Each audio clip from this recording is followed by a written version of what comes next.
자, 안녕하세요, 여러분. 지난주 금요일에는 위믹스 코인이 이렇게 상장 폐지가 되면서 위메이드와 위메이드 관련주가 이렇게 하한가를 갔습니다. 그러면서 바로 전날에 중국의 한한령 해제 뉴스 때문에 게임주들이 전부 다 상승을 했다가 어제는 이렇게 크게 하락이 나왔는데, 과연 위메이드는 내일도 하한가를 가고 게임주가 하락이 나오면서 코스피와 코스닥은 하락하는 모습을 보여줄까요?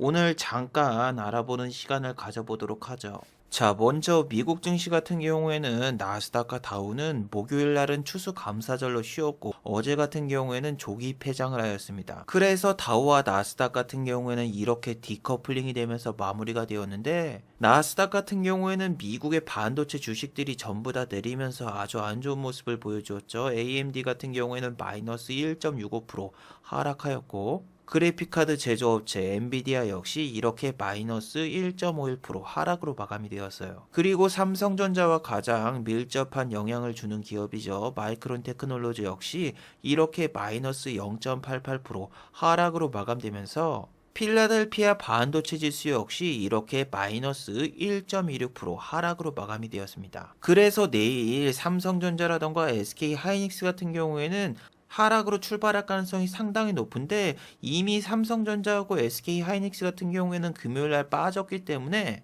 일단 지켜봐야 되고, 삼성전자 같은 경우에는 지난주에 시작하자마자 이렇게 공매도들이 위에 호가를 눌러버리면서 이렇게 빼버렸는데, 지금 보시면은 이렇게 위에 20만 주가 쌓여있던 물량이 없습니다. 보통 공매도 물량 같은 경우에는 3시가 넘어가면은 위에 있던 물량을 취소해버리면서 그냥 종가에 이렇게 일반적인 호가창으로 보이게 만들어 놓습니다. 카카오뱅크 같은 경우에도 이렇게 보시면은 위에 7만 주와 2만 주, 약 10만 주 갖다가 위에서 찍어 눌렀는데, 지금 보시면은 화면에 있었던 7만 주와 2만 주, 10만 주 정도 되는 물량들이 전부 다 빠진 모습이 보일 수 있죠. 이거는 종가되기 2분 전에 공매도 물량을 취소해서 이렇게 나왔는데, 금요일장이라서 외국인 투자자가 그렇게 크게 하락을 시키지도 않았고 오히려 지수를 어중간한 위치에 만들면서 이렇게 선물은 매도했고 코스피 현물은 매수하는 모습을 보여주었어요. 반면 코스닥은 게임주들이 전부 다 하락하면서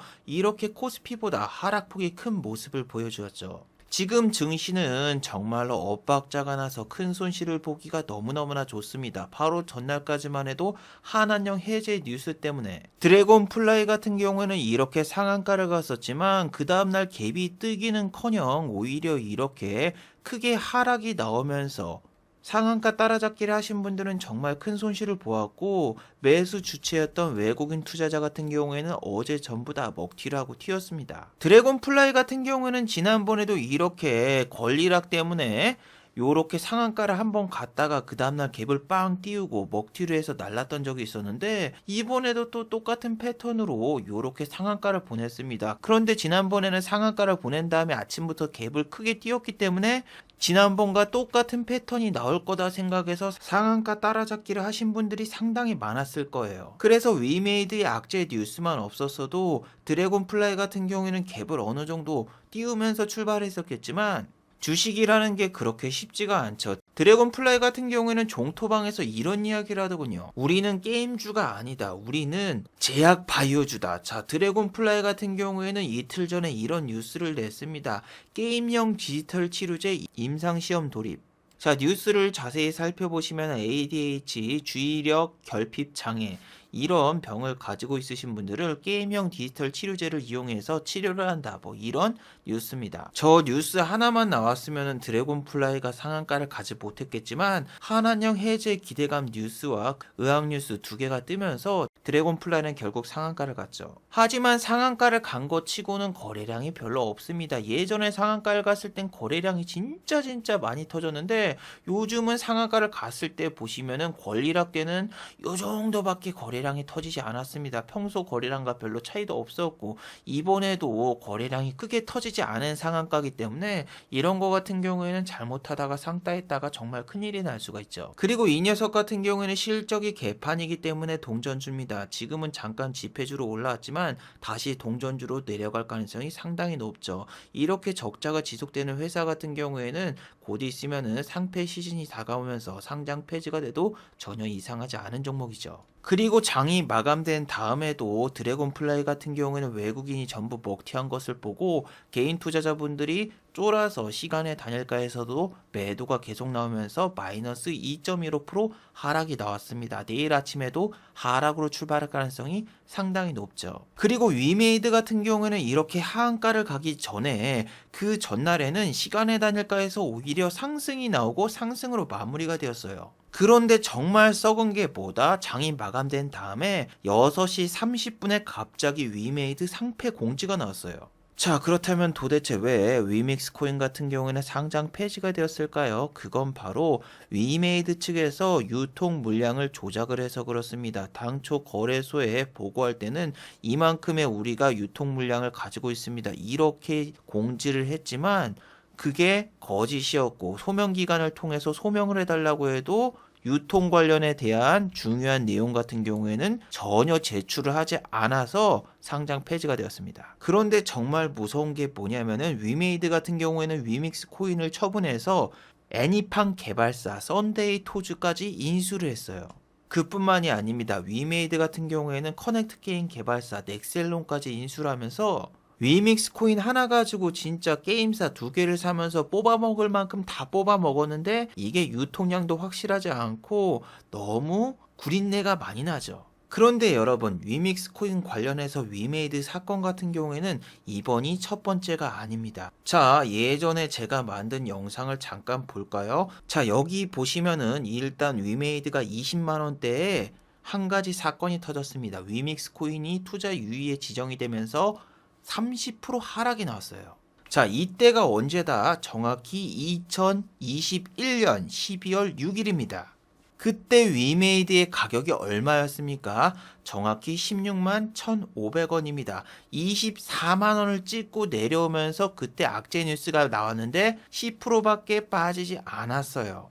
자, 저 당시 영상을 찾아보셔도 저는 위메이드는 절대로 손을 대지 않는다. 왜? 품절주처럼 유통 물량도 적고 위믹스 코인 갖다가 장난치는데 저게 말이 되는 이야기냐. 저 때 한 번만 이야기를 한 게 아니라 2달 뒤에 위메이드가 시간의 단일가에서 하한가를 갔을 때 그때 또 한 번 얘기를 했습니다. 자, 그리고 2022년 2월 9일 영상을 보시면은 나와 있죠. 위메이드의 실적을 보여주면서 이렇게 암호화폐를 팔아가지고 실적이 나오는 회사를 믿을 수 있냐? 이렇게 이야기를 했어요. 그리고 그때 또 이야기했던 게 뭡니까? 위메이드 대표가 유튜브를 키고 이렇게 이야기를 했습니다. 위믹스 코인으로 나는 급여를 받겠다. 뭐 요딴 헛소리를 하면서 그 다음날 위메이드의 주가를 거의 하한가 직전인 마이너스 28.89%로 마감하게 만들었죠. 그리고 그 다음날에는 이렇게 또 10%가 추가적으로 하락이 나왔는데 저는 여러분 주식하면서 안 믿는 회사가 이런 회사들이에요. HLB라던가 위메이드 같은 경우에는 무슨 사건이 터지잖아요. 그럼 주가가 급락을 하고 해명을 한다고 유튜브 채널을 해서 본인들이 유리한 자료를 가지고 와서 본인들 혼자서 떠드는 회사들. HLB 같은 경우에는 모든 뉴스와 그리고 신문사들이 이렇게 이야기를 했죠. 니네는 임상 실패. 근데 HLB라던가 이런 애들은 항상 이래요. 임상을 실패한 다음에 나오는 가장 많이 나온 단어가 뭐다? 유의미한 수치를 기록하였다. 근데 이거는 임상 실패거든요. 자기들이 원하는 기사를 안 써주니까 어쩔 수 없이 유튜브 채널을 파서 유튜브 채널에서 기자회견 형식으로 본인들이 준비한 자료를 본인들만 보여주고 주주들에게 이야기하는 거는 정말 말이 안 되는 거예요. 와, 그런데 여러분, 금요일 날 위메이드 홈페이지에 이런 공지사항이 나왔죠. 11시에 유튜브 채널을 통해서 우리 입장을 발표하겠다 하면서 지난번과 똑같이 유튜브 켜놓고 본인들이 유리한 자료를 막 보여주더군요. 자, 11시에 발표한 위메이드의 입장은 이런 거였습니다. 업비트라던가 코인원을 비롯한 우리나라 코인 거래소에 슈퍼 갑질로 우린 이렇게 되었다. 왜 다른 코인들은 놔두고 우리 코인만 건드리는 거냐? 이거는 형평성에 어긋나니까 공정거래위원회에 제소를 하겠다. 이러면서 눈물을 흘리는데 정말 할 말이 없더군요. 준비한 자료가 있다고 자료야? 그래서 11시에 유튜브 방송이 시작된 다음에 혹시라도 위메이드라던가 위메이드 맥스, 위메이드 관련주가 하한가가 풀리나 싶었는데 풀릴 리가 없잖아요. 내용이 졌다고인데. 그래서 위메이드 같은 경우에는 점화로 출발해서 하한가가 풀린 적이 장중에 단 한 번도 없었어요. 이건 당연히 시간의 단일가에서도 일어나지 않았고 시간의 단일가조차 위메이드를 매수하는 매수자가 거의 없었죠. 이건 위메이드 맥스도 마찬가지인데 위메이드 맥스 같은 경우에는 이렇게 하한가를 갖고 시간의 단일가에서도 하한가를 유지했고 위메이드 플레이는 하한가를 가지 않았다가 보시면은 이렇게 셋이 하한가를 갔거든요. 이게 저런 종목들을 건드리는 가장 큰 이유가 하한가를 간 종목들이 만약에 하한가가 풀리잖아. 그러면은 하한가를 안 간 계열사 주식이 갑자기 슈팅이 뻥 나오니까 그런 거 한번 먹어보려고 들어갔다가 그냥 박살이 나요. 근데 아까 말씀드렸다시피 하한가를 간 종목이 하한가가 안 풀리고 종가까지 가버리면은 저렇게 똑같이 하한가를 갈 확률이 훨씬 더 높습니다. 여러분 11개월 전이라던가 혹은 9개월 전에 이렇게 위메이드가 하한가를 가거나 급락이 나왔을 때 그때라도 손절을 했으면 어때요? 그때 손절했으면은 여러분 고점에서 물렸었다라면은 반이라도 건졌어요. 그때는 24만 5천 원까지 찍었다가 첫 번째 하락이 나왔을 때가 약 고점 대비해서 25%가 빠진 상황이었고 그 다음에 하락이 나왔을 때가 고점 대비해서 마이너스 50%였단 말이에요. 근데 마이너스 50%에 사람들은 어떤 생각을 한다? 이제 빠질 만큼 빠졌으니까 반등이 나오겠지. 요런 생각을 하지만 주식시장은 매우 잔인합니다. 단 한 번도 반등다운 반등을 안 주고 쫄쫄이로 빼버립니다. 신용을 쓴 사람들은 신용 이자만 계속 나가고 3개월이 지나면은 결국 반대 매매 혹은 연장을 해가지고 6개월까지 버텨도 결국에는 주가가 어떻게 된다? 10만원도 지지를 못해주고 5만원도 지지를 못해주고 39,400원까지 빠져버리면서 죽을 때까지 빠집니다. 이거는 지금 39,400원이 저점이 아니라 만원대까지 내려갈 수 있는 충분한 가능성을 가지고 있기 때문에 정말 무서운 상황이고 그리고 정말 위메이드가 무서운 점이 뭐다? 얼마 전에 부산에서는 지스타라고 게임쇼를 했습니다. 이거 같은 경우에는 해운대 백스코에서 열렸는데 위메이드 같은 경우에는 지스타 2022의 메인 스폰서고 거기서 위믹스 코인을 홍보하더라고요. 위믹스 코인을 홍보. 아니 어떻게 된 회사가 분명히 투자주의라던가 위험이 걸려있는 그런 상황에서 그 큰 행사장에서 코인 홍보할 생각을 했지? 아니 만약에 지스타에서 위믹스 코인을 알게 되고 위믹스 코인을 샀다? 그럼 이 사람들 하루 만에 마이너스 80% 맞았어. 아니 위메이드 같은 경우에는 P2E 게임에서 번 돈을 코인으로 교환할 수 있다 뭐 이런 혁신적인 시스템을 뭐 도입했다 뭐 했다는데 아니 이거는 우리나라 법 위반이고 또 중요한 게 뭐다? 이제 위믹스 코인이 없어지고 상장 폐지가 된 다음에 위메이드의 실질적인 매출과 그리고 영업이익, 단기 순이익이 어떻게 되느냐가 중요하죠. 위메이드 같은 경우에는 이렇게 3년 연속 적자를 겪다가 갑자기 위믹스 코인이 대박을 치면서 이렇게 흑자 전환했는데 과연 위믹스 코인이 상장 폐지가 된 다음에도 위메이드는 실적이 흑자가 날 수 있을까요? 위메이드는 그냥 게임기의 신풍제약이라고 생각하시면 됩니다. 신풍제약도 무슨 피라믹스 치료제 개발한다 뭐한다 그런 뉴스 갖다가 6,000원짜리를 20만원 넘게 띄웠거든요. 위메이드도 보세요. 주가가 만원도 안 하고 막 6,800원짜리 신풍제약과 비슷한 가격에서 출발해서 24만 5천원까지 찍었어요.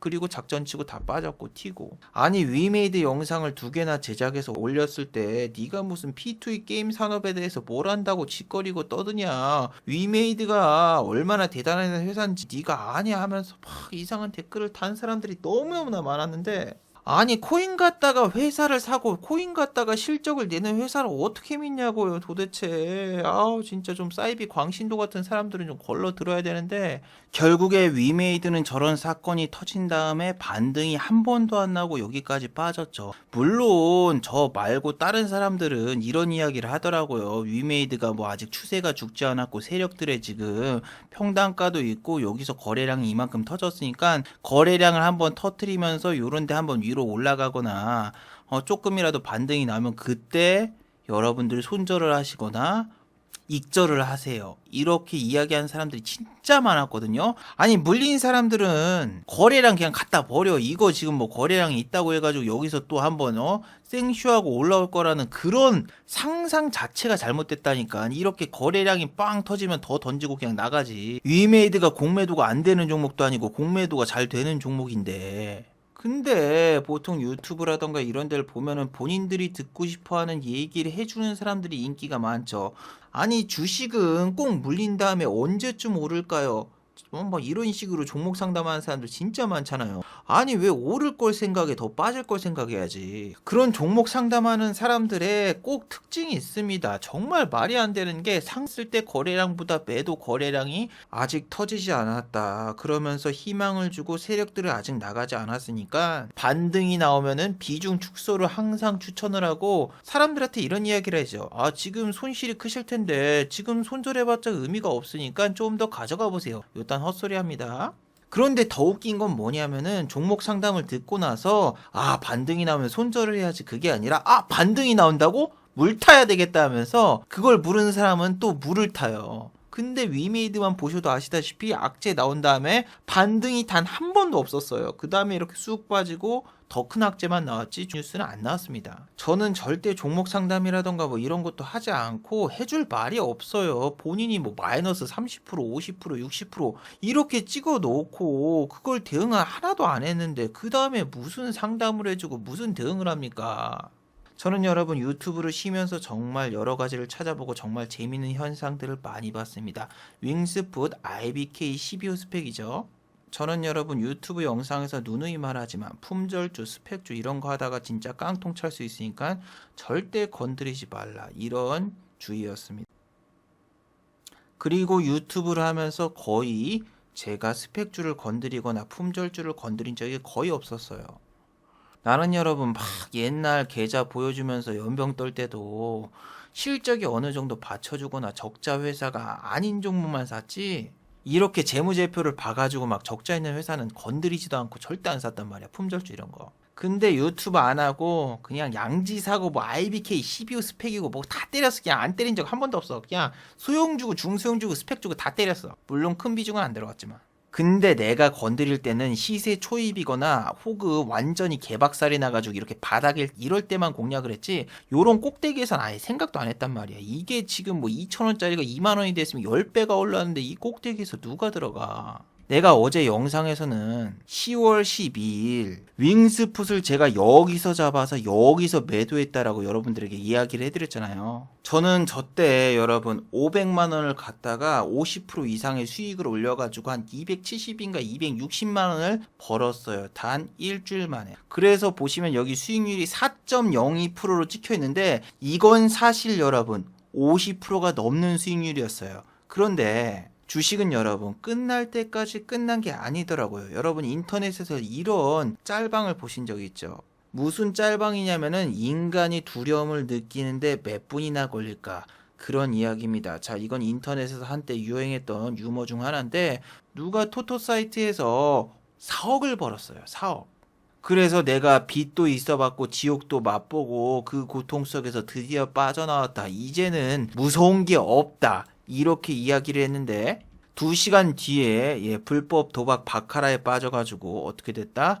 돈을 거의 다 날리게 됐어요. 그리고 다시 빚쟁이가 돼가지고 1억 원의 마이너스가 생겼다. 뭐 이런 글이었는데 저는 여러분 이거를 일주일 동안 가지고 있었는데 정말 힘들었어요. 상방 VI를 2번 찍었다가 하방 VI 2번 찍고 여기서 연병을 떨면서 진짜 쇼단스를 했는데 그거를 중간에 팠다 살았다 샀다 팔았다 샀다 팔았다 샀다 팔았다 했으면은 돈을 더 벌었을 거를 그냥 한 번도 안 팔고 여기 끝까지 참았단 말이야. 근데 여기서 상방 VI 하방 VI를 너무너무나 많이 가서 진짜 스트레스를 많이 받았거든. 아니면 절반이라도 익절을 해가지고 나중에 추매하는 식으로 했으면 평단가는 높아졌어도 수익률이 더 커질 수 있었는데 그냥 가만히 놔뒀어. 그리고 이 녀석을 6,000원 돌파하자마자 팔고 수익금이 그 당시에 265만 원인가 찍혔어요. 그런데 여러분 인간의 욕심은 끝이 없는 거야. 이게 265만 원이니까 35만 원만 더 벌고 싶은 거야. 자, 이게 여러분 30분 봉이거든요. 이 윙스풋이 제가 6,000원 돌파하자마자 팔았는데 봐봐. 계속 6,000원대를 2시간 넘게 지지를 해주고 있어. 2시간 넘게.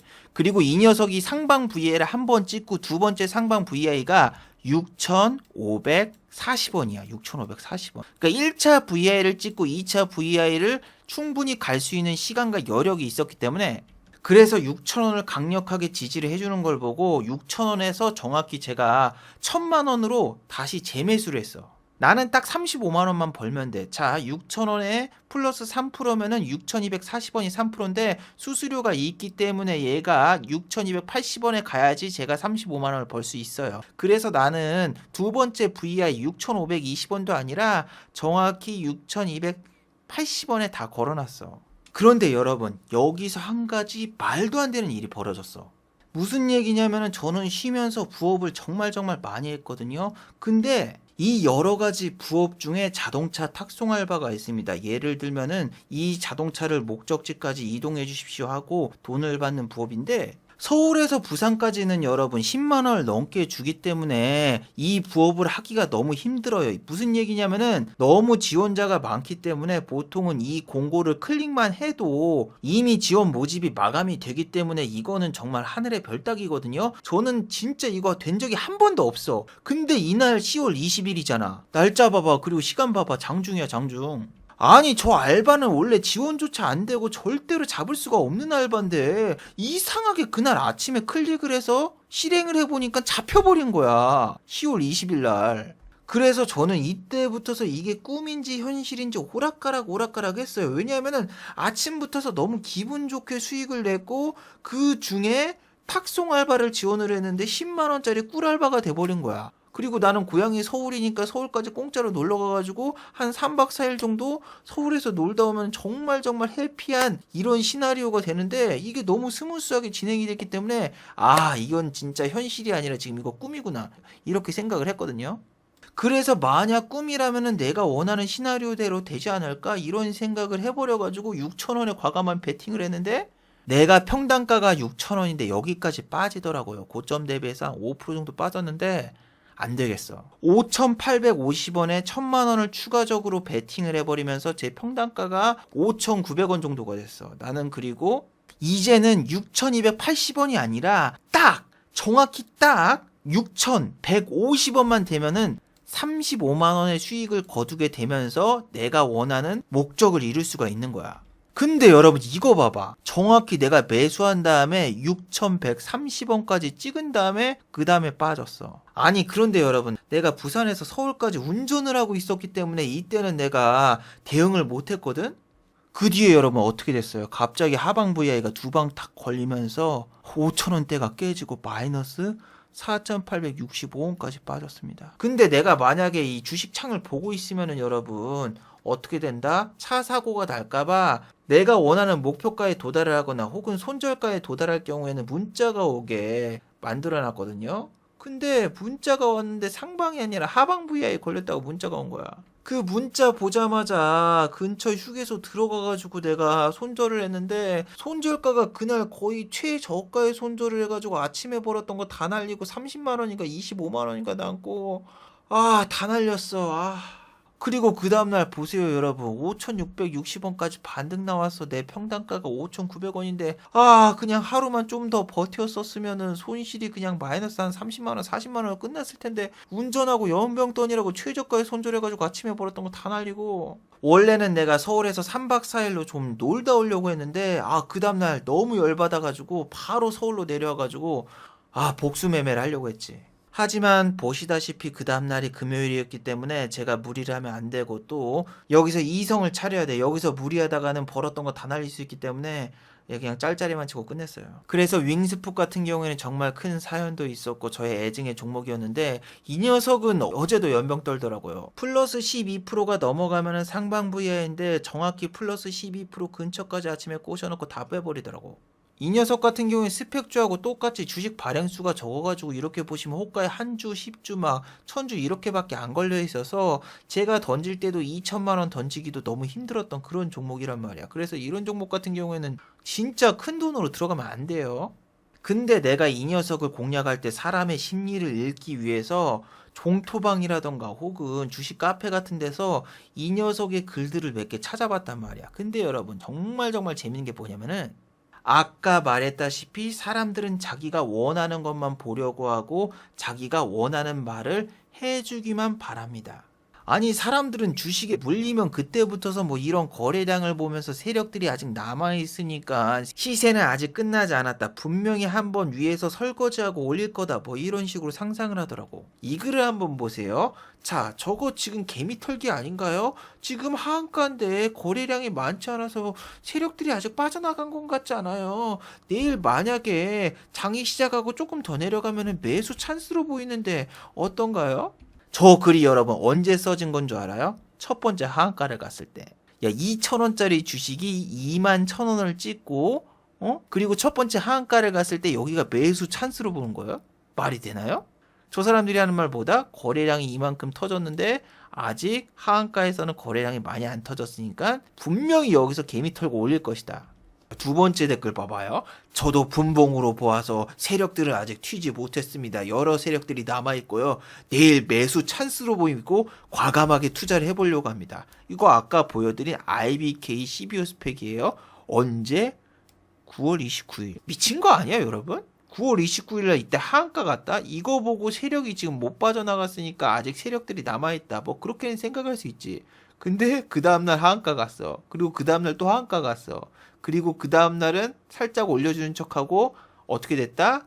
15%, 17%, 그 다음에 또 24%. 한 하한가를 5번 간 거랑 똑같은 현상이 일어났어요. 왜냐면 2만원짜리가 얼마가 됐다? 3,000원. 그러면은 한 마이너스 150%를 찍은 거거든요, 지금? 이게 무슨 세력들의 거래량이고 나발이고 단 한 번도 반등이 안 나왔어. 그리고 얘네들은 2,000원대부터 매집을 했기 때문에 평단가가 5,000원 이하란 말이야. 언제 던져도 수익이야. 아니 저 사람들은 첫 번째 하한가 14,500원에 매수를 하거나 그리고 그 다음날 하한가 10,000원대 이렇게 매수를 해놓고 물려가지고 또 글을 쓰고 있습니다. 그리고 하한가를 가버리니까 주식을 팔고 싶어도 못 파니까 여기에서 막 사람들이 글을 쓰잖아요. 아 저 그냥 나갈래요. 팔고 싶은데 팔고 싶어도 아무도 안 사줘서 나가지를 못하니까 미치겠어요. 그러니까 또 희망적인 댓글을 달아주고 있어. 저 또한 세력이 물렸다고 생각해요. 이게 지금 유통 주식수가 이렇게 돼 있는데 아직 거래량이 많이 안 터졌으니까 하한가를 가더라도 다시 올려줄 겁니다. 아니 지금 밑에서 거래량이 이만큼이나 터졌는데 지금 세력이 안 떠났다라고 생각을 한 거야? 세력이 여기서 3,000원대 매집한 그거보다 지금 여기서 하한가 가고 여기서 지금 거래량 터진 게 지금 얼만데. 그런데 여러분 여기서 정말 신기한 게 뭔 줄 알아요? 댓글이 100개 넘게 달렸는데도 여기서 손절을 해야 된다라는 사람은 단 한 명도 없고 물타기의 시점이다. 반등은 나온다. 분명히 거래량 보아 세력은 떠나지 않았다. 이 지랄 떨고 있어. 정말 웃기지 않아요? 여러분 뭐가 불안하십니까? 하한가에서 누군가 70만 주를 사줬는데 희망적인 거지 이게 왜 손절할 땐가요? 아니 IBK CBO 스펙 같은 경우에는 10월 27일 합병을 하기 때문에 타임 리미트가 인주식인데 이거를 뭐 버티라고? 버텨가지고 얘가 지금 여기서 뭐 점상을 한 5번 가지 않는 이상 여기까지 다시 올라가기도 힘들고 아니 여기서만 잘랐어도 마이너스 30%에 끝났을 거 아니야. 점화가 아니라 잠깐 팔 수가 있었으니까. 근데 여기서 버티라고 한 애들은 진짜 악마잖아. 여기서 뭐 24% 빠지고 17% 빠지고 15% 빠지고 하면 여기서만 55%가 빠졌는데 물론 저런 대답을 듣고 싶어가지고 본인들이 저런 글을 썼겠고 답정 넣을 수도 있죠. 아니 지금 뭐 다른 종목도 그래요. 언제 물 탈까요? 그리고 어떻게 하면 빠져나갈 수 있을까요? 뭐 2년 3년 기다리면 본전 올까요? 본인들은 손절할 생각이 없고 이게 그냥 오르기만 바라는 그런 질문 글들만 있고 나중에 막 주식이 더 내려가지고 확 잘못되잖아? 그럼 꼭 남 탓한다. 지가 손절 안 해놓고. 그런데 이런 스펙주라던가 소형주에 큰 돈을 넣어가지고 최고 꼭대기에 물리신 분도 있습니다. 자, 이걸 보세요. 21,000원이면 어디예요? 여기야. 여기. 아니 스펙이 주식도 별로 안 되는데 이거를 6천만 원어치나 샀다는 것도 대단하지만 이게 지금 주가가 반토막 날 때까지 아무런 대응을 안 했다라는 게 더 놀랍습니다. 첫 번째 하한가는 그렇다고 쳐. 두 번째 하한가 때는 분명히 하한가가 풀렸기 때문에 여기서 팔고 나올 수가 있었는데 여기서도 가만히 놔두고 세 번째 하한가 때려 맞을 때까지도 가만히 놔뒀다라는 게 정말 어메이징 하잖아. 저렇게 마이너스 70%, 80%, 90% 찍어놓고 생각하는 게 세력들이 다시 밑에서 매집하지 않을까요? 이런 헛된 상상이 나고 있고. 그리고 저 글을 쓴 사람이 아주머니야. 얼마나 남편한테 혼나겠어. 6천만 원을 투자해가지고 단 3일 만에 6천만 원을 900만 원으로 만드는 그 재주. 마이더스의 손. 그래서 게시판 보면서 아줌마 아저씨들이 계속 물려가지고 손절 안 하고 계속 게시판에 글 쓰는 걸 보고 이 아줌마 아저씨들이 손절을 하고 난 다음에 게시판에 아예 글이 안 올라올 때 그때 사야 되겠다 싶어가지고 요때 샀습니다. 왜냐하면은 손절치고 나갔어요. 글 올라왔고 드디어 게시판에서는 IBK CPU 스펙에 대한 얘기가 한마디도 안 나왔어. 이렇게 사람의 심리야. 그리고 주식이 진짜 재밌다니까요. 공포 끝에 공포가 어디까지 있는지 진짜 알 수가 없잖아. 근데 저 사람들이 다 떠나고 관심을 안 받게 되었을 때 그때 공략하기. 근데 저 사람들을 보면 어때요? 거래량 하나 갖다가 행복 회로를 막 돌리면서 온갖 상상을 다 하잖아요. 무슨 하한가에서 70만 주를 누가 매수했다? 그게 뭔 상관인데 주가가 한 번도 안 오르고 하한가 3방 넘게 갔는데. 응? 그래서 여러분들이 물린 다음에 거래량 갖다가 세력들이 떠나지 않았을 거라는 행복의 회로는 절대 돌리면 안 된다. 위메이드도 분명히 여기서 어떻게 됐다. 거래량이 빵 터지면서 상한가 근처까지 갔으니까 시세 초입이다. 아니다. 그냥 개미 꼬시기였다. 거래량 이만큼 터졌어도 하한가 이상으로 더 빠졌고 반토막 이상 났고 그 다음번에도 이렇게 거래량 빵 터지면서 상한가 비슷하게 갔지만 어떻게 됐다? 39,400원 반토막.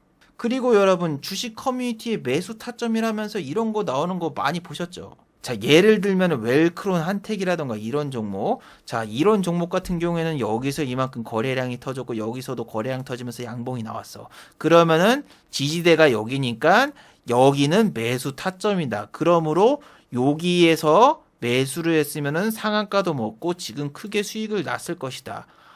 야, 이 결과가 나온 다음에 이런 식으로 줄 긋고 이야기하는 거는 개나 소나 다예요.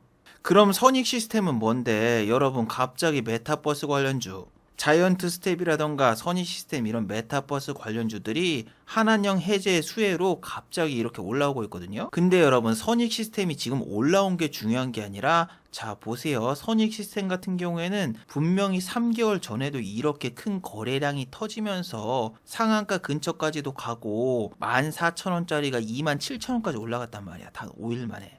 근데 아까 웰크론 한택에서 나왔던 상한가를 가거나 큰 장대 양봉의 거래량이 나왔을 때 꼭대기라던가 혹은 지지해주는 자리가 매수 타점이라고 하는 거는 말이 안 되는 게 뭐냐면은 봐봐. 얘네가 이쪽에서 거래량이 많이 터졌을 때 이 자리 지지해줬나요? 그냥 다 깨버렸지. 그리고 두 번째 자리 지지해줬나요? 다 깨버렸지. 세 번째 자리 여기서 여기 내려갈 때 지지해줬나요? 지지 한 번도 안 해주고 죽을 때까지 내렸단 말이야. 여기 상한가를 가거나 급등이 나왔던 이 급소 자리까지도 다 깨고 그냥 쫙 내려갔던 게 선익 시스템이야. 중소형주 같은 경우에는 자전거래가 하도 많기 때문에 저런 거래량은 아무런 의미도 없고 아니 결과가 나온 다음에 이 자리에서 샀어야죠. 이 급소 자리 여러분 알아두세요. 그건 누구나 다 할 수 있지. 결과값 나온 거 보고. 아니 우리나라 기관도 정말 웃긴 게 뭐냐면은 2600대 같은 경우에는 우크라이나 러시아 전쟁도 있고 분명히 위험 요소가 있는데 당분간은 상승 랠리가 지속될 때 안도 랠리가 나올 듯 이렇게 이야기를 해놓고 코스피가 2100까지 추락하니까 뭐라고 해요 이제. 코스피 1800 가고 2000 깨져버린대. 근데 애널리스트들이 말한 거하고 정반대로 코스피는 2100에 저점을 찍고 2500 근처까지 올라왔죠. 아니 추세선 다 깨진 다음에 이렇게 얘기하는 거는 누구나 다 하는데 저는 저런 사람들과 정반대로 지수가 올라왔거나 안도랠리가 온다 이럴 때 이야기를 합니다. 왜? 저렇게 깨졌을 때는 누구나 추세선 다 깨졌으니까 내려가는 건 다 얘기할 수 있어. 하지만 이렇게 올라왔을 때 사람들이 다 올라간다. 와 희망이 있다. 이렇게 했을 때 반대로 얘기를 해야지. 그렇지 않으면 무슨 의미가 있냐고요. 이미 다 손실 볼 사람들 손실 보고 털릴 사람들 다 털렸는데. 그리고 영상 댓글을 보니까 네가 언제 코스피 2600대 직장인분들 손 놓고 매수하지 말고 그냥 빠질 때까지 기다리라고 이야기를 했냐고 하는데 저 영상 검색해 보세요. 2600 깨지고 2400까지 내려갈 거라고 한 수십 번 얘기했어. 그때마다 그냥 여러분 2400까지는 손 놓고 기다리는 게 좋습니다. 그렇게 얘기를 했죠. 물론 제 생각보다 더 많이 빠지면서 코스피는 이때 2200까지 빠졌는데, 이때는 뭐 제가 유튜브를 안 했으니까 2400 왔을 때 2200 가겠습니다 또 얘기를 안 했죠. 물론 제가 신이 아니기 때문에 이때부터 빠지겠습니다 얘기하고 그 다음날부터도 쭉 빠지지 않아요. 이게 선물도 있고 옵션도 있고 공매도도 있기 때문에 바로 이렇게 쭉쭉쭉쭉 못 빠집니다. 잠깐 올리면서 조금씩 빠지면서 그 다음에 확 빠지는데, 지금도 여러분 정말 웃기죠. 기관들이 이제 코스피 2500 정도로 올라오니까 뭐라고 해요. 이제는 하방 가능성이 매우 낮다. 환율도 내려오고 외국인 투자자가 매수를 많이 했으니까 이제는 오히려 외국인 투자에 추가적인 매수가 들어오면서 국내 증시가 하방보다는 상방을 볼 때, 그리고 FMC 회의 전까지는 이벤트가 크게 없으니까 지금은 충분히 매수할 만하다. 근데 정말 웃기단 말이에요. 지난번에도 일주일 전에 뭐라고 했어요. 언론에서는 11월 말까지 별다른 증시 이벤트가 없으니까 지금은 매수 찬스다. 이런 식으로 해서 개인 투자자분들을 꼭대기에서 꽂았습니다. 자, 이 날짜를 잘 보세요. 이때 개인들 어떻게 했다? 신기하게도 지수 최고점에 개인 투자자분들이 저런 이야기를 듣고 매수하러 들어왔다가 지수가 5일 동안 내리자 손절하고 다시 튀었죠. 11월 11일 같은 경우에는 중국에 관군제가 있으니까 이제는 또 소비가 살아나면서 증시에 좋은 영향을 줄 수 있다. 뭐 한다 막 이런 레포트도 쓰고 연병을 떨었는데, 개인 투자자분들은 지금 이런 희망 회로를 돌리고 있죠. 미국이 내년 초까지 금리 인상을 끝내면서 금리 인상이 끝나자마자 증시로 다시 자금이 유입되면서 다시 한번 코스피든 혹은 나스닥 다우든 상승 랠리가 찾아오고, 코스피는 저가 매수세 유입으로 2800 탈환. 그리고 개인 투자자분들은 지난번과 똑같이 CPI 지수가 이렇게 발표되면서 다시 한번 코스피든 코스닥이든 지수가 이렇게 바길 바라고 있는데, 여러분 자세히 잘 생각해 보세요. 미국의 금리 인상이 끝나는 시점이 오히려 경기 침체의 시작이 되면서 이제는 미국들의 기업들이 실적이 발표되고 어닝 쇼크가 이어지면서 증시에 자금이 오히려 더 안 들어오고, 또 미국에서는 양적 완화 자금을 지난번처럼 투입하기보다는 또 인플레이션이 올 수 있기 때문에 이번에는 양적 완화 자금을 투입 안 하면서 그냥 증시의 자금이 씨가 마를 수 있다라는 시나리오도 생각을 해놔야 돼요. 아니, 미국의 금리 인상만 멈춰지면은 이제 다시 증시가 살아날 것이라는 그 생각 자체가 위험하다니까요. 그때는 이제 경기 침체가 시작이 되면서 기업들의 실적이 본격적으로 안 좋아질 수 있는데, 아니 나는 코스피 2100부터 시작해가지고 2500 근처까지 올라올 때까지 그때까지 다 매매하고 수익 챙길 거 다 챙겼는데, 이제 와서 무슨 안도 랠리가 온다, 12월 산타 랠리가 온다, 이런 얘기를 하고 있냐고요. 아니 외국인 투자자라던가 기관 투자자 같은 경우에는 밑에서 살 만큼 다 샀고 공매도 칠 만큼 쳐놨으니까 이제는 매도를 해도 전혀 이상하지 않은 상황인데, 굳이 지난번 고점인 이런 자리에서 싸우라고요? 저는 어제도 말했지만 코스피가 뭐 2600 가거나 상방으로 완전히 넘어간 다음에 싸우거나 아니면 하방으로 빠지면은 뭐 공매도를 치거나 숏을 치거나 그래서 다른 쪽으로 이제 승부를 볼 예정인데, 여러분 이제 와서 설마 이채전지라던가 네옴시티 관련주를 매수하려는 분들은 없겠죠?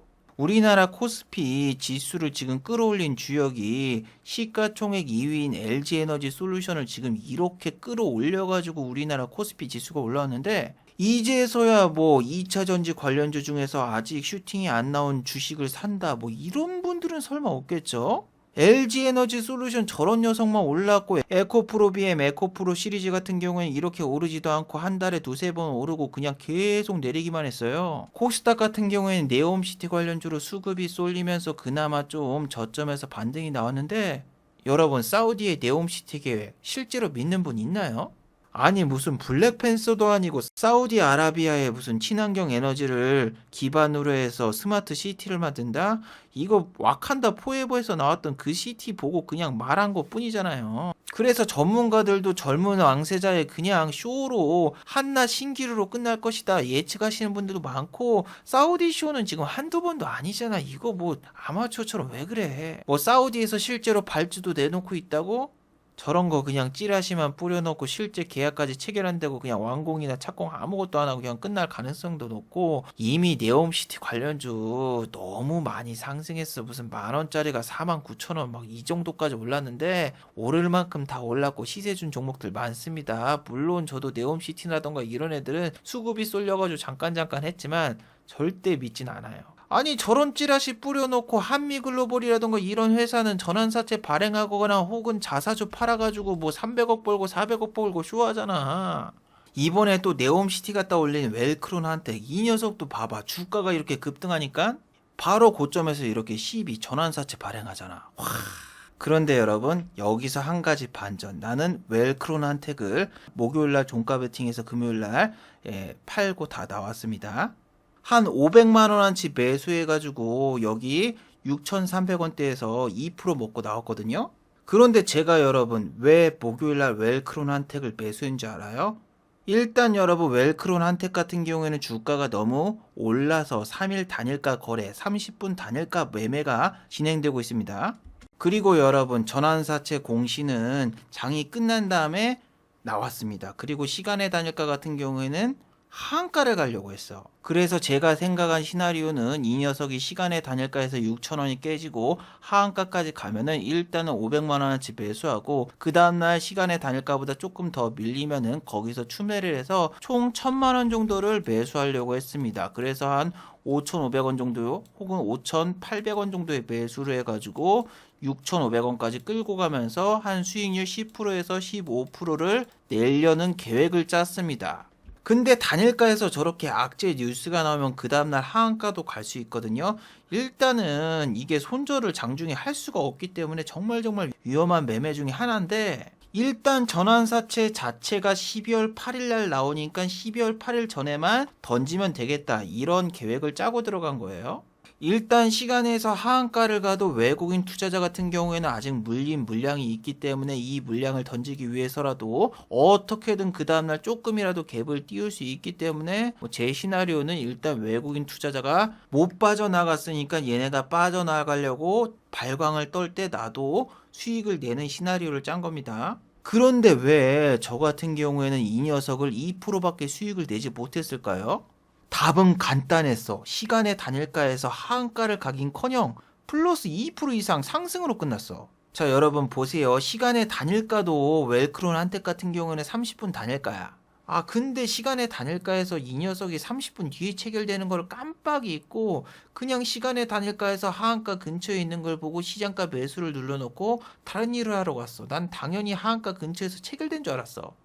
아니 근데 이 녀석이 플러스 2.21%인가 올라가가지고 나는 시간의 단일가에서 비싼 가격에 사가지고 시작부터서 마이너스 2%로 시작을 했어. 그런데 여러분 이 녀석 바로 전날에 시간의 단일가에서 2%갭 띄워놓고 어떻게 한 줄 알아요? 아침에 잠깐 갭 띄운 상태로 출발해놓고 종가는 그냥 0%로 빼버렸단 말이야. 아, 그래서 금요일날 갭 띄우면은 나 무조건 팔아야 되겠다. 전날에도 저랬고 이번엔 전환사채까지 있으니까 아, 외국인 기관이 이것도 먹튀하고 나를 수 있으니까 이거 좀 조심해야 되겠다 싶어가지고 일단 제 평단가 위로만 가면은 무조건 파는 게 제 시나리오였거든요. 근데 다행히도 나는 분명히 6,290원에다가 매도 체결을 놨는데 매도가 어디서 됐습니까? 보시면은 6,360원 훨씬 더 비싼 가격에 매도가 되었죠. 자, 보시면은 여러분 제가 1시간 반 동안 정말 스트레스에 쌓였어요. 왜냐하면은 봐봐 6,200원으로 시작을 했고 6,220원 내 평단가까지 왔다가 여기서 와리가리 계속 치는 거야. 그래서 이쪽에서 빠지면은 아 짜증나는 거고 올라가면은 좋은 건데 다행히 저는 10시에 이걸 다 팔고 나왔거든요. 저는 아싸리 처음부터서 주가가 확 빠지고 시작했으면은 추가적으로 500만 원을 더 투입해가지고 좀 더 수익을 크게 가져가 볼까 이 생각을 했는데 시작부터서 내 평단가에서 시작을 했고 평단가 이하로 떨어진 적은 한 번도 없고 일단은 수익 줬길래 나왔어요. 금요일이라서. 그래서 봐봐 수익이 고작 83,000원 밖에 안 났어. 아니 처음에 시나리오를 짤 때는 500만원 갖다가 50만원 70만원 100만원 윙스프처럼 크게 먹는 걸 생각했는데 아니 시간의 단일가에서 최고가에 사져버리니까 답이 없더라고요. 그리고 이런 생각을 하시는 분도 있을 거예요. 어머 천재님 왜 이렇게 조그만 돈으로 매수를 했어요. 아우 그냥 한 1억 원이라던가 2억 원어치 매수를 하거나 못해도 5천만 원어치 매수해야죠. 이런 바보 같은 생각을 하시는 분은 절대 없겠죠. 자, 여러분 시간의 단일가 같은 경우에는 30분에 한 번씩 체결이 되고 여기 보세요. 자, 한 번 30분에 매수하는 매수 수량이 만주밖에 되지 않습니다. 6,400원에 만주면은 한 번 매수할 때 최고 많이 매수하는 애들이 6천만 원어치 매수를 해요. 6천만 원. 자, 내가 6,400원에 500만 원어치만 매수를 해도 얘네들의 자금의 10분의 1을 매수한 거야. 그리고 악재 뉴스가 떠가지고 그때 또 어땠어요, 여러분? 거래량이 더 없었어. 저 때는 거래량이 만주도 터지지 않았어. 이걸 누가 사 미쳤다고. 야, 이런 주식을 6천만 원, 1억 원한테 어떻게 시간의 단일가에서 땡깁니까? 어떻게 던질 거야, 그러면은. 시간의 단일가에서 중간에 빠져나갈 수 있는 방법이 없는데. 아니, 아까 윙스풋도 어떤 아줌마가 아무 생각 없이 꼭대기에서 6천만 원치 매수했다가 3일 만에 마이너스 5,100만 원 됐잖아요, 5,100만 원. 아니, 시간의 단일가에서 한번 거래할 때 만주도 안 터지는데 그걸 어떻게 사가지고 어떻게 팔아요? 말도 안 되는 소리죠. 나는 이제 돈 많이 벌거나 막 수익 많이 나는 거 절대 안 보여주려고요. 왜 이렇게 짤짤이로 막 10,000원, 20,000원, 10만 원 미만으로 벌었을 때나 보여줘야지. 응? 어제 영상에서 말했듯이 구독자가 와가지고 밥 먹으면서 내 지갑 털어가고 물건 훔쳐가고 그런 거 한번 겪으니까 이제는 돈 못 버는 거나 자랑하고 다녀야지. 안 되겠어요. 나는 쉬면서 이런 뉴스 보니까 정말 무섭더라고요. 완도 일가족 사망 사건이 있었잖아요. 코인이랑 주식 실패로 일가족이 전부 다 자살한 사건. 아니, 주변에 아는 사람들도 뭐 코인하고 주식 좀 잘 됐다고 해가지고 회사 그만둬가지고 그냥 전업하시는 몇 분 있었단 말이야. 근데 그분들 하락장에서 그냥 다 쓸려나가가지고 그냥 다 끝났단 말이야. 근데 이 내용이 너무나 똑같아. 돈 좀 버니까 뭐 외제차 사고 그것도 리스로 샀어. 그런 사람들이. 이런 사람들은 자기가 한 달에 이자보다 더 버니까 뭐 할부로 사든 리스로 사든 더 현금을 소모하지 않는 방법을 해서 하는데 아니 주변에도 저런 비슷한 상황이 있는 사람들이 있으니까 무서워 죽겠더라고요. 왜냐하면 저런 사람들이 습격에 올지도 모르고 주호민 씨 같은 경우에는 포르쉐 타고 막 이런 거 다니는 거 아니까 집에 막 괴한이 습격하고 그랬는데 저런 뉴스 보니까 오히려 무섭기도 하고 그냥 주식에서 손 떼고 2달 동안은 일만 하자 하면서 일하고 다녔죠. 이게 막 홍신소 써가지고 막 이렇게 막 올 수도 있으니까 일단은 일을 하면서 얘가 좀 힘들구나 이런 모습을 많이 보여줘야지 주변 사람들도 귀찮게 안 하고 뭐 이런 안 좋은 일도 안 일어날 수 있으니까 그렇기도 했는데 저런 거 이외에도 너무 많은 사람들이 전화가 오고 물어보고 그리고 또 길 가는데도 물어보고 그러니까 너무 화가 나더라고요. 난 제일로 이해가 안 되는 게 우리 사주 산 사람들은 자기 회사에 대해서 자기가 더 잘 알지 않을까? 나는 우리 사주를 가지고 있는데 이게 어떻게 될까 하면서 막 전화가 오고 그랬는데 난 이 사람이 누군지도 잘 몰라. 근데 막 배드민턴 치거나 운동하면서 뭐 알게 됐고 내 전화번호 어떻게 알아내가지고 막 연락을 하는데 막 화나고 짜증나고 미치겠더라고요. 아니, 여자애가 와가지고 내 지갑 털어가고 물건만 훔쳐가지 않아서도 이 정도까지는 경계를 안 했는데, 그냥 상황을 보니까 더 안 좋은 일만 생기지 좋은 일은 하나도 없을 것 같다라는 생각이 들고, 지금은 여러분 그냥 대인기피증이 걸리고 여자 혐오증에 걸려가지고 일상생활을 거의 못하고 있습니다. 예. 밖에도 잘 안 나가고 운동도 아예 안 해요. 살도 찌고 그냥 자기 혐오에 빠져가지고 잠도 잘 안 와가지고 지금 수면제 먹고 뭐 그러고 있어요. 물론 정신과에서 우울증 약이라던가 이런 약도 좀 처방을 받았지만 이거 먹으면 계속 화장실만 들락날락거리고 화장실만 가고 싶어져가지고 잘 안 먹긴 한데 아무튼 좀 심란합니다. 지금 시간 봐봐. 4시 50분이야. 잠이 안 와가지고 그냥 유튜브 그냥 영상 하나 만드는 거지. 별다른 이유도 없고 저 뭐 돈도 요즘 잘 못 벌어요. 아니 어제도 보여줬잖아. 나 유튜브 수익이 뭐 27달러, 30달러 뭐 이렇게 돼가지고 이게 100달러가 돼야지 내가 출금을 할 수 있는데 지금 뭐 영상 올려봤자 조회수도 막 안 나오고 그래서 난 유튜브로 수익도 못 빼. 나 그리고 컴퓨터 하드도 지금 20개 넘게 있는데 다 꽉 찼어. 그래가지고 지금 하드 이거 하나 사는데 30만 원 막 이렇게 드는데 지금 용량도 50기가밖에 안 남아가지고 영상도 제작 거의 못해.